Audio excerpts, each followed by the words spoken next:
ॐ भूर्भुवस्व तत्सवितुर्वरेण्यं भर्गो देवस्य धीमहि धियो यो नः प्रचोदयात्। गुरुर्ब्रह्मा गुरुर्विष्णु गुरुरेव महेश्वरः गुरु साक्षात् परब्रह्म तस्मै श्रीगुरुवे नमः।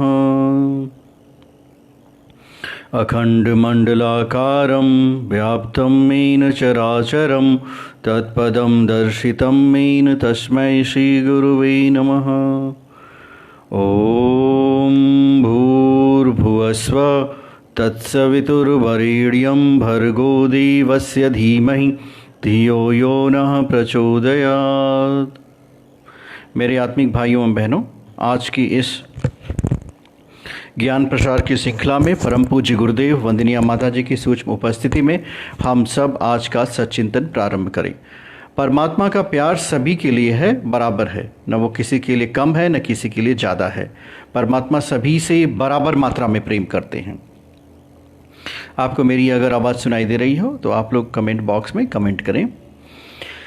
विचार क्रांति, विचार परिवर्तन, संसार में आगे बढ़ने का रास्ता जो है विचार परिवर्तन है। बिना विचारों के परिवर्तन के सही दिशा में ले जाए हुए आप अपने जीवन में आगे नहीं बढ़ सकते। इस बात को आप गांठ बांध लीजिए। परम पूज्य गुरुदेव कहते हैं कि जो जैसा सोचता है और करता है वह बिल्कुल वैसा ही बन जाता है। कुंवर मृगेंद्र कुमार सिंह जी, आपको आवाज़ सुनाई दे रही हो तो यस कमेंट बॉक्स में करें। और जो जैसा सोचेगा वह वैसा ही बनेगा। सो सोचने और बनने का जो सिद्धांत है यह एक वैज्ञानिक सिद्धांत है। इसमें कहीं भी रच मात्र भी अंधविश्वास नहीं है। जहाँ जो भी आप सोचेंगे ठीक वही आप बनेंगे। इसी बात को अपने मन क्षेत्र में जब हम जान जाते हैं कि हमारा चिंतन उत्कृष्ट कोटि का होना चाहिए, तब हम अपने जीवन में प्रगति के मार्ग पर बढ़ने में पहली सीढ़ी पर चढ़ते हैं। बिना विचारे जो करे सो पाछे पछताए, काम बिगाड़े आपने जग में होए हंसाए। जितने भी संत हुए, सुधारक हुए, चिंतक हुए, मनीषी हुए, दार्शनिक हुए, उन सब का सिर्फ एक ही उद्देश्य था कि मनुष्य अपने चिंतन को ठीक कर ले। चिंतन से विचार प्रभावित होता है और चिंतन जैसा भी होगा वैसा ही आपका चरित्र हो जाएगा। और ये दोनों चीज़ें मिलकर ही आपके जीवन को बनाती हैं। जैसा आप सोचोगे वैसा आप बनोगे। आज कि इस ज्ञान प्रसार की श्रृंखला में हम बात करेंगे विचार क्रांति के देवदूत संत सुकरात।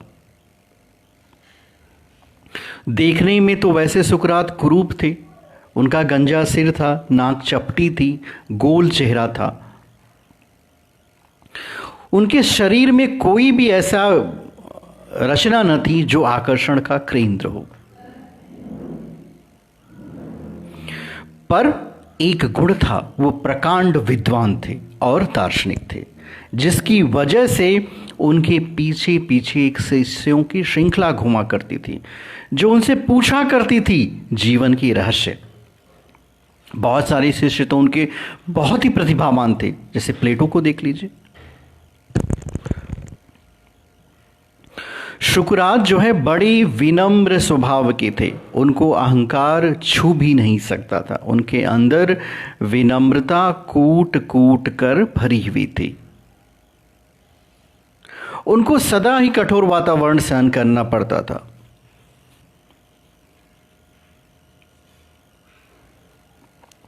सुकरात ने अपने जीवन में आत्मज्ञान पे बहुत जोर दिया। वे कहते थे अपने को जानो, स्वयं को जानो। यदि मनुष्य अपना और धर्म का वास्तविक स्वरूप जान ले तो अवश्य ही धर्मनिष्ठ बनने की चेष्टा करेगा। बिना स्वयं के जाने आप धर्मनिष्ठ बनने की चेष्टा नहीं कर सकते। पाप के विषय में उनकी अभिधारणा थी कि सत्य ही पुण्य है और उसका ज्ञान न होना ही पाप है। जिस समय सुकरात आए थे, उनके स्वतंत्र चेतना ने एक बहुत बड़ा प्रभाव समाज के विभिन्न भागों में डाला था। लोग अपने कषाय कलमश को छोड़ने के लिए प्रेरित हो जाया करते थे कि हम अपने अंदर के कषाय कलमशों को छोड़ें। आज के युग में भी सुकरात की गणना जो होती है संसार के महान दार्शनिकों, विद्वानों के बीच में होती है। He was the greatest philosopher. He was born in Athens. उनका जन्म एथेंस में हुआ। उनको पढ़ने लिखने की बिल्कुल सुविधा नहीं मिली, फिर भी उन्होंने अपने स्वाध्याय से, अपने प्रयास से आत्मबोध, आत्मज्ञान और दार्शनिक चिंतन अपने अंदर विकसित किया कि आखिर मनुष्य है क्या। स्टैनली सर नमस्कार। तो मनुष्य है क्या? तो मनुष्य है क्या और मनुष्य किस लिए है? तो इन दोनों बातों में सुकरात ने अपना समय दिया कि आखिर हम हैं क्या और हम किस लिए हैं। तो हम हैं आत्मा, और किस लिए हैं? हमारी अंदर सद्विचार होने चाहिए, देवत्व का उदय होना चाहिए, और हम जीवन में स्वयं भी आगे बढ़ें और सबको भी आगे बढ़ाएं। सुकरात के अंदर जो सद्गुण थे, सद्गुणों में देखो तो वो दिखने में बिल्कुल सुंदर नहीं थे, बिल्कुल आकर्षित नहीं करते, पर वह ज्ञान और विद्वता के आधार पर उस समय की परिस्थिति में और आज भी उनका जो ज्ञान है वो सभी के लिए मार्गदर्शक का कार्य करता है। सुकरात चौराहे पे खड़े हो जाते थे और जो भीड़ इकट्ठी होती थी उन सभी को वो सत्य का बोध कराने का प्रयास करते थे। सभी से कहते थे कि तुम अपने आप को जानो, और अपने आप को जानने के बाद आप अपनी जीवन की सीढ़ी पर चढ़िए, जो सीढ़ी आपको ईश्वर की तरफ ले जाती हो। अपने को पहचानो, अपने धर्म को पहचानो, और जो उस समय की विचारधारा थी उसको बदलने का बहुत प्रयास किया है सुकरात ने। और होता क्या है, देखो, जब भी कोई भी विचारक चिंतक आता है और वो उस समय की चलती हुई परंपरा के विरुद्ध कुछ बोलता है और जो मानव के कल्याण के लिए होती है, तो विरोध तो स्वाभाविक है। उस समय भी सुकरात का विरोध हुआ था,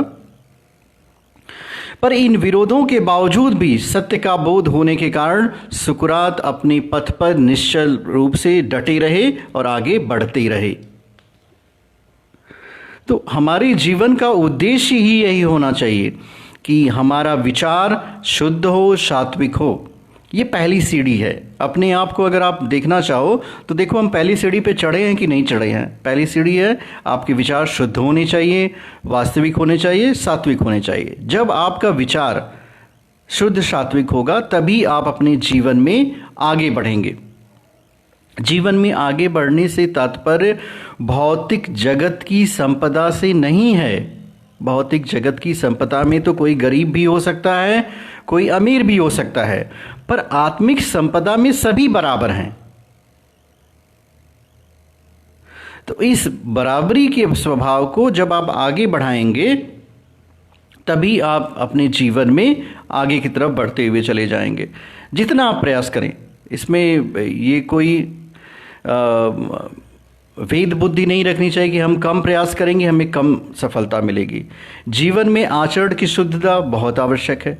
आचरण का तात्पर्य होता है जो आप कहें वही आप करें, द्वैत का भाव न हो। अगर आप कहते हैं कि हमें सुबह उठना चाहिए, सुबह उठने के बहुत सारे फायदे हैं, तो एक विचार अपने मन में ले आइए कि हम सुबह उठेंगे।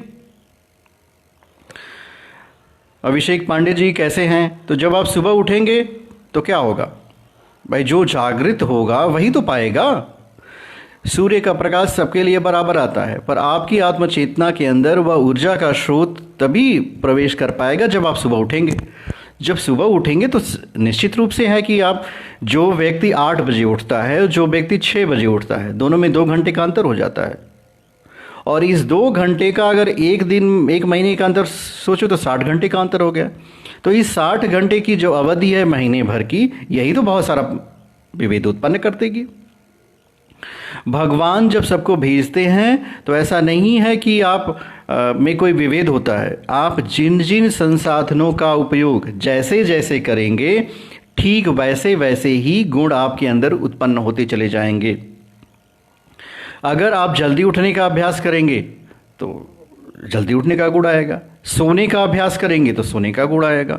ऐसा नहीं है कि आपको सोना अच्छा लगता है इसलिए आप सोते हो। हमेशा याद रखना, सबसे पहली आदत यह डालो कि जल्दी सो जल्दी उठो।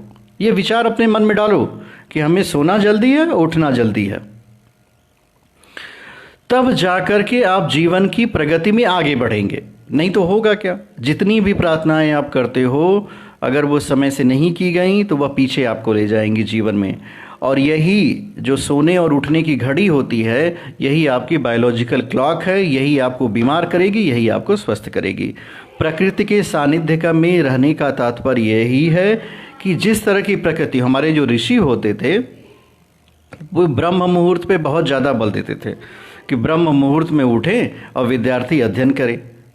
तो उसका अब भाई अब आप तर्क लगाओ कि हम किसी भी समय उठेंगे, किसी समय करिए, कोई दिक्कत नहीं है।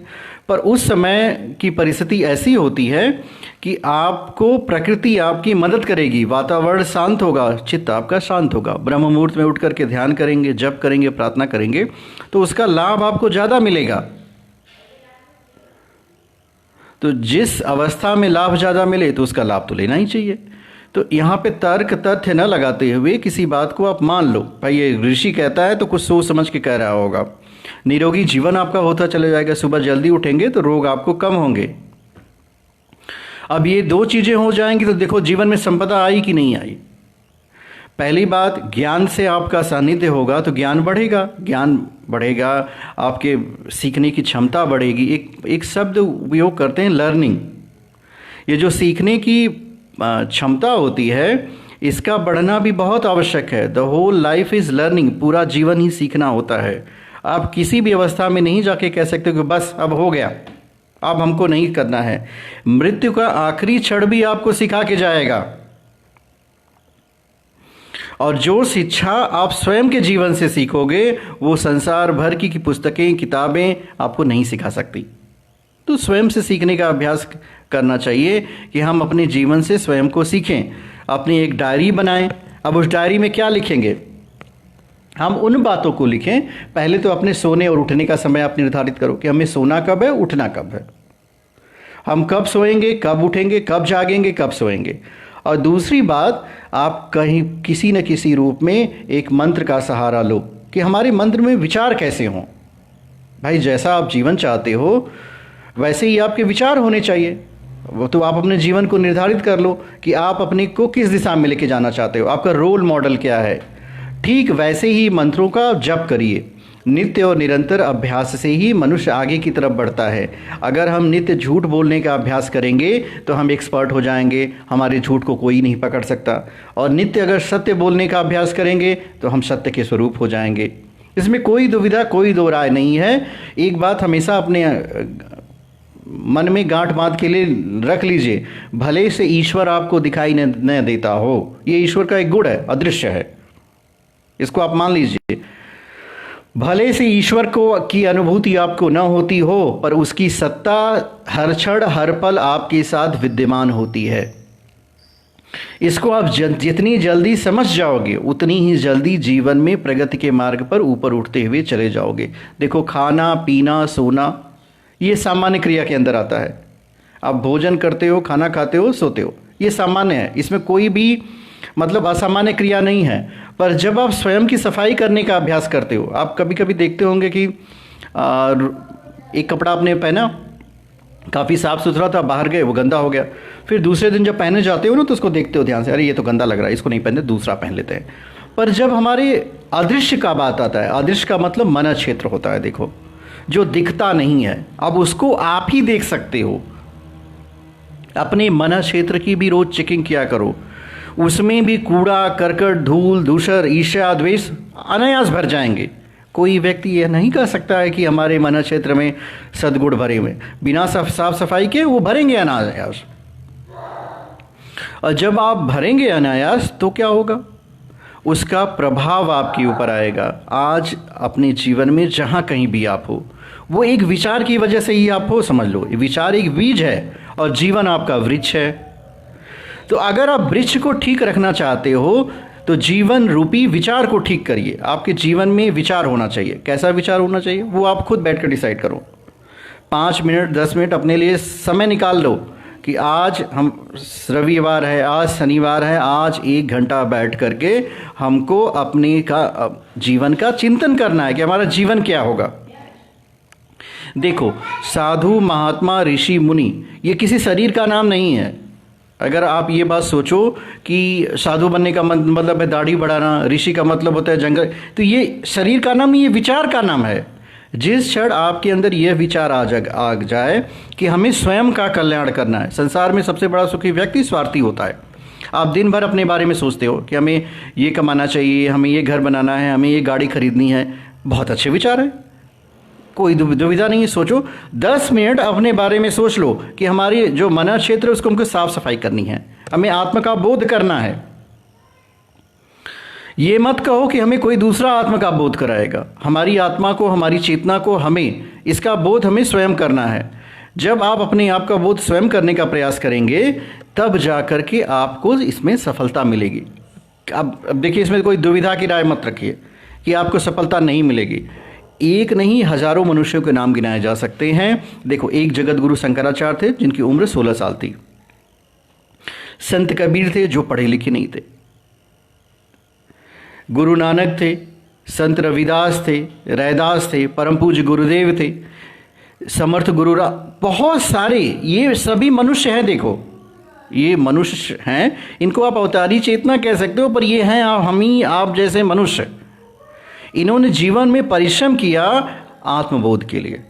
हम सब परिश्रम करते हैं जगत बोध के लिए। अब वो जगत आपको मिलता नहीं है। देखो, एक बात है, कहावत है, दुविधा में दोनों गए, माया मिली न राम। तो माया तो मिलने वाली नहीं है। देखो, वो तो गई ही गई है। राम की मिलने की संभावना है, तो उसमें आपको अपना समय देना पड़ेगा। 5 मिनट 10 मिनट 15 मिनट। और उसकी कुछ तकनीकें होती हैं। कौन सी तकनीक होती है?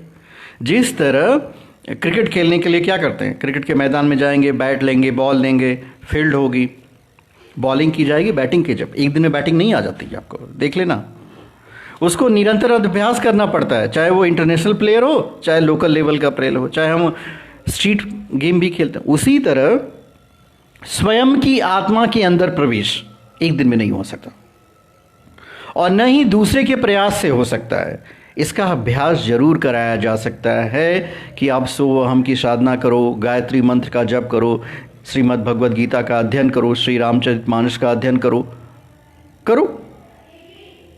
पर एक दिन में नहीं हो सकता। यह नित्य और निरंतर अभ्यास करना पड़ेगा, तब जाकर के आपका मन क्षेत्र साफ होगा। और जब साफ सुथरे आप हो जाओगे तो आत्मा का तेज स्वतः में प्रस्फुटित होगा। अब वो आपको अनुभव होगा, आपको दिखाई देगा। हम ऐसे कह सकते, इन आंखों से थोड़ी दिखाई देगा। इन आंखों से तो अर्जुन योगेश्वर श्री कृष्ण को नहीं देख पाया, वो तो दिन भर देखता था उसको। सोचिए इस बात को। कुरुक्षेत्र के मैदान में अर्जुन कहते हैं, भगवान मुझे अपना दिव्य स्वरूप दिखाओ। अब इस बात को अगर आप समझेंगे तो अर्जुन के साथ तो कृष्ण जी हमेशा थे, तो क्या ये शरीर वाला स्वरूप दिव्य स्वरूप नहीं था? मतलब इन आंखों से दिव्य स्वरूप को नहीं देखा जा सकता। भगवान के स्वरूप को दिव्य नेत्रों से ही देखा जा सकता है। और अर्जुन कहते हैं योगेश्वर श्री कृष्ण से कि दिव्य चक्षु ददामि, मुझे वो दिव्य चक्षु दीजिए, डिवाइन आइज दीजिए, जिससे मैं आपको देख सकूं। तो उसी तरह इस मानवीय योनि में भी, इस मनुष्य के शरीर में भी हमारे लिए यह संभव है कि हम परमात्मा का बोध कर सके, परमात्मा को जान सके, परमात्मा को मान सके। हम लोग ने शुरुआत की थी सुकरात के जीवन से। तो सुकरात के जीवन का एक पहलू हम लोग जानते हैं, सुकरात की मृत्यु। देखो, मृत्यु हर व्यक्ति के जीवन में आती है। शरीर का छूटना ही मृत्यु है, और ये शरीर आपका हर क्षण छूट रहा है। जिस तरह आपको नवजीवन हर क्षण मिलता है, उस दिन हर मृत्यु भी आपको हर क्षण प्राप्त होती है। पर एक क्षण ऐसा आता है कि जीव आप शाश्वत हो जाते हो, आत्मा के रूप में हो जाते हो, और शरीर आप से आपका संबंध छूट जाता है, जो आपका है ही नहीं। बड़ी अजीब सी बात होती है कि एक व्यक्ति कार में बैठे और कार को कहेगी ये मेरी है, मैं कार हूँ, हो सकता है? कभी नहीं हो सकता। कार से आपको उतरना ही पड़ेगा, ट्रेन में बैठे हो ट्रेन से उतरना ही पड़ेगा, एरोप्लेन में बैठे हो एरोप्लेन से उतरना पड़ेगा। अब समस्या तब खड़ी होती है कि जब आप उतरने को ही दुख मान लो, जबकि आपको पता है कि ये किराए की कार है, जैसे ही हमारी यात्रा पूरी होगी हमें कार से उतरना है। यही होता है मूर्खता। तो हम सब महामूर्ख हैं, क्योंकि हमें यह बोध ही नहीं है कि यह किराए का घर है, इससे हमें उतरना पड़ेगा। तो जब हमको इससे उतरना पड़ेगा तो हमको क्या करना चाहिए? हमको यही करना चाहिए भाई, अपनी यात्रा खूब आनंददायी बनाई जाए, खूब खुशहाल बनाया जाए, खूब नृत्य किया जाए, खूब गाया जाए, खूब हंसा जाए, प्रभु का स्मरण किया जाए, लोगों से मिलजुल कर रहा जाए। यही तो है कार्य, और कोई तो कार्य है नहीं। तो जब आपके पास यही कार्य है तो आप इसको अच्छे से करिए। जब आप इस कार्य को अच्छे से करेंगे तो जीवन में आपके आनंद ही आनंद आ जाएगा।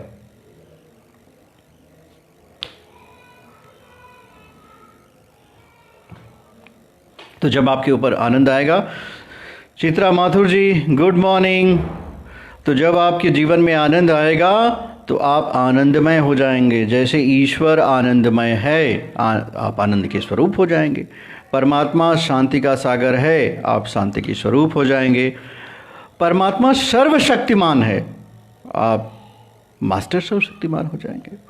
आप में और ईश्वर में सिर्फ थोड़ा सा विभेद है, और इस थोड़े से विभेद में आप अलग हो जाते हो, ईश्वर अलग हो जाता है। इस भेद बुद्धि को दूर करिए। जितना आप इसे दूर करेंगे उतना ही आप अपने जीवन में आगे बढ़ते हुए चले जाएंगे। तो जीवन में आगे बढ़ना आपकी परम शर्त होनी चाहिए। सुकरात के जीवन के आखिरी क्षणों को समझते हैं हम लोग कि जीवन में आखिरी क्षण में सुकरात क्या कहता है।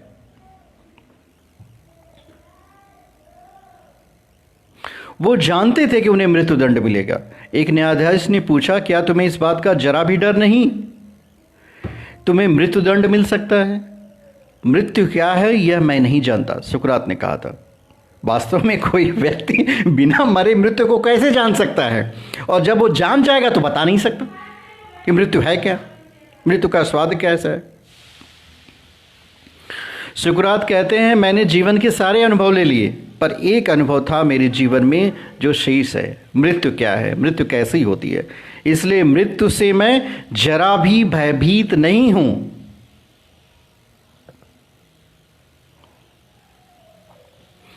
उस समय उस कोर्ट में जिसमें सुकरात को सजा सुनाई जाती है, उसमें 281 पर्सन थे। 281 पर्सन्स ने उनको अपराधी ठहराया था और 220 व्यक्ति उनको निर्दोष मानते थे।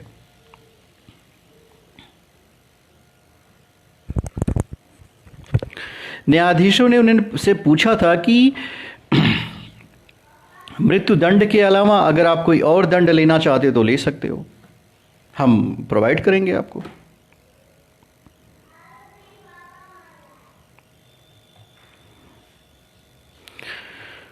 न्यायाधीश ने उनकी बात को स्वीकार करते हुए यह फैसला दिया कि वो 525 रुपए दे के करीब होते थे, 500 मीना दे करके वो अपने इस मृत्युदंड से छूट सकते हैं। सुकरात ने इस प्रस्ताव को स्वीकार कर लिया। आज का मनुष्य होता तो कहता ठीक है, मृत्युदंड के अलावा कोई और होता तो हम ले लेते। ही रिजेक्टेड।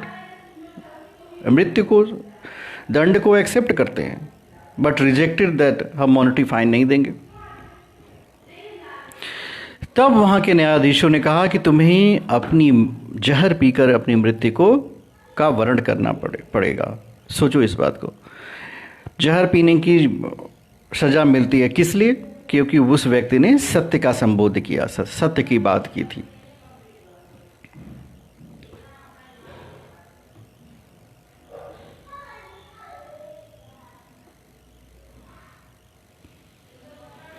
और सुकरात को जब ये बात समझ में आई तो उन्होंने शांत भाव का वर्णन किया और अपने जीवन में यह बात धारण कर ली कि मुझे मृत्यु को वर्ण करना है।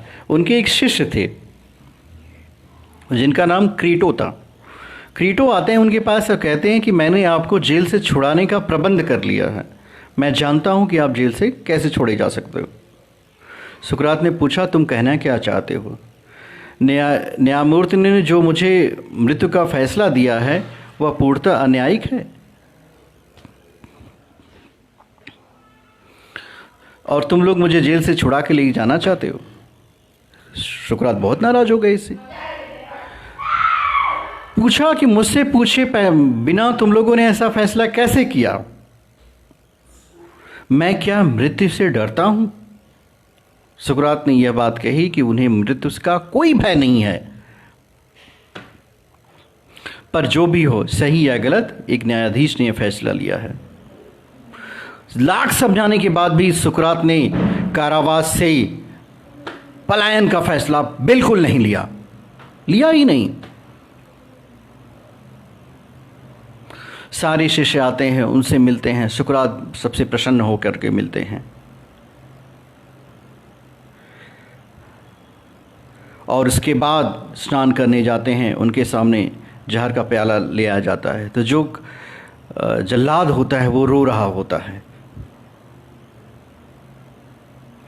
और कहता है, मैं कितना भागा हूं कि आपके लिए मृत्यु का संदेश लेकर आया हूं। सुकरात कहते हैं, अरे पगले, इससे तुम्हारा क्या दोष? तुम तो अपना कर्तव्य का निर्वहन कर रहे हो। जब सुकरात विषपान कर रहे होते हैं तो वो बिल्कुल प्रसन्न मुद्रा में होते हैं। थोड़ा सा भी उनके मस्तिष्क पे अवसाद नहीं होता, भय नहीं होता, आनंद होता है। उनका शिष्य उसे देख करके प्लेटो रोने लगता है। सभी रो रहे होते हैं और जब सब रोते हैं तो सुकरात उन्हें डांटते हैं, तुम सब चुप हो जाओ, मैं तो अनंत की यात्रा पे जा रहा हूं, इसमें रोने का कोई कारण नहीं है।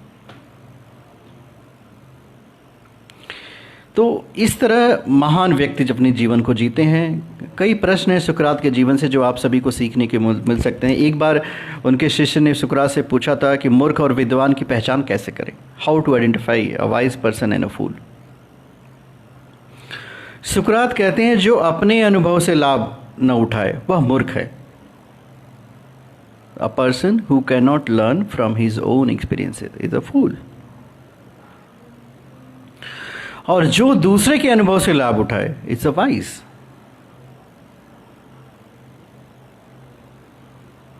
तब तक एक शिष्य ने पूछ लेता है कि जो न अपने अनुभव से लाभ ले न दूसरे के अनुभव से लाभ ले उसे क्या कहते हैं? तो सुकरात कहते हैं, ही इज एन एनिमल। वह पशु के समान है जो न खुद से सीखता है न दूसरे के अनुभव से सीखता है। वह पशु है, एनिमल।